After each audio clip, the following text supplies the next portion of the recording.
Hey, what's up, y'all? Brandon James from C2R. This is my first pro tip, and I'm excited to start this series.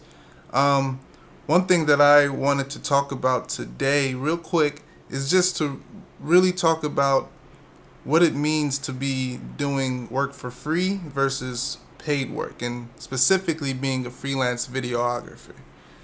I've been doing freelance for about a couple of years now, probably about 3 years, and I went full time about 6 months ago. One of my biggest things that I expect when I do work is some type of return. That may be money, that may be a portfolio builder, that may be a connection, and then I weigh all of those things to see what would be best, right? So let's take for paid work. That's really simple. You have a client, they give you money, and they pay for your time, right? So you're going to give them exactly what they want. The client has the control because ultimately they're paying you for what you do and your creativity. For me, I usually do free work in a couple of different varieties of opportunity, I would say. And those things happen to be if I have full creative control. So if I can come in, it's going to be a big event. A lot of people are going to be there, and a lot of potential eyes are going to be watching this video to where I can get paid gigs. I usually do that.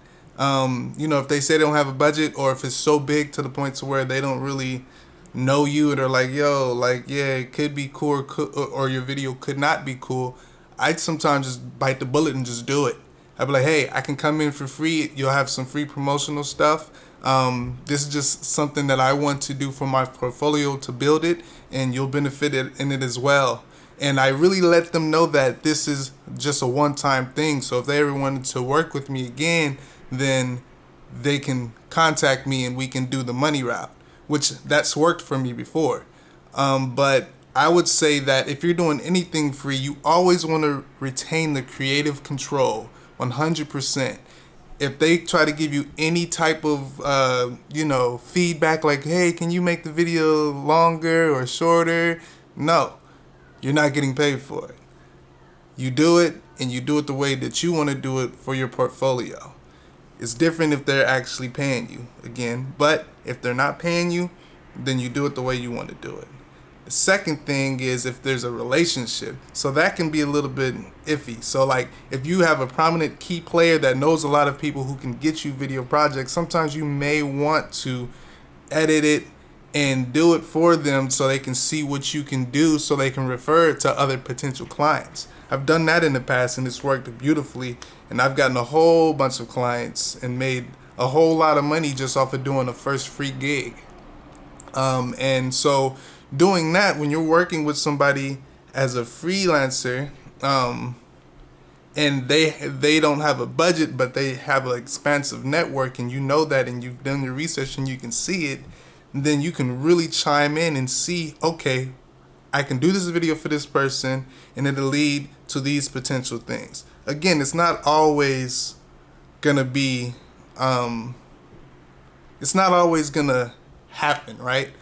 There's risk in doing everything. That's why I always say freelancers are videographers, right? But then are also entrepreneurs too. And I'm talking about freelance videographers, of course, but they're also entrepreneurs. You have to have an entrepreneurial mindset. So when you're doing videos for a company, you should usually go the route of getting paid because they have a budget. And if they tell you that they don't, they don't. But if it's like an organization or a project that's super huge and they're just gonna on the ground start and they just want to do stuff, then you can do that. And think about it. You have a portfolio where, say for instance, 1,000 attendees were there at this event. Just say a fraction of those people hit you up for referred paid work, which that's happened for me. You get more money on the back end. You get all your money on the back end, and you make money, and you also have something in your portfolio that you can market for other things. I've done a conference before. I've done a big conference at a university. I did that for, it was kind of for free, but not for free because I got paid on doing some of the back end editing on the end. But I took that and I put that in my portfolio, and now I'm doing videos for other conferences. So you really have to take that time and that effort to really just take the risk to do some stuff for free sometimes. Paid gigs are always gonna be there, you know. Free gigs, you get to have the creative control, like I said, or a relationship builder or a portfolio builder. Or sometimes all of that intertwined. And if you're really honest with the potential partnership, because I wouldn't say that they're a client, because they would feel the need that they have say in what they do. So it's really important what words you use as well. So don't say client.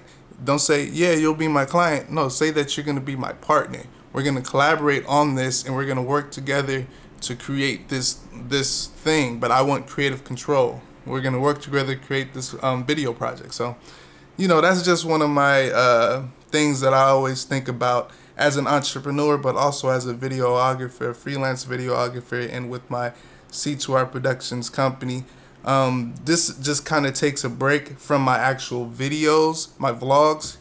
You can check out all my other vlogs. I'll put them on the video. They'll be somewhere, maybe before or after. I don't know how I'm going to do it. But I'm working on vlog 5 right now. It's going to be pretty cool. But yeah, y'all. Let me know what you think about the pro tips. This is a beginning thing for me as a vlogger. But I want to switch it up sometimes and just do some pro tips so people can learn. And I can learn from others in terms of giving information and receiving information in your comments below. So, yeah, let me know what you think, and have a good one. Later.